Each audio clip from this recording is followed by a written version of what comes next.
Mira, ¿ya quieres comer?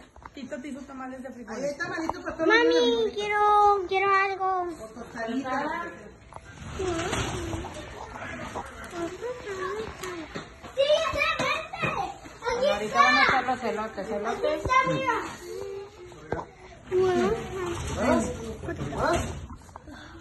¡Oh! Está haciendo más fuego. ¿Dónde están los bombones? Wow.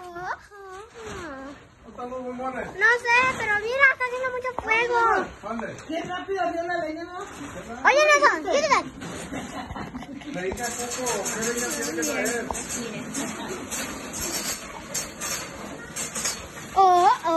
Mira el fuego. Fuego. A ver los bombones. Ahorita voy a calentar. No, me das un bombón. Cuidado, mijita.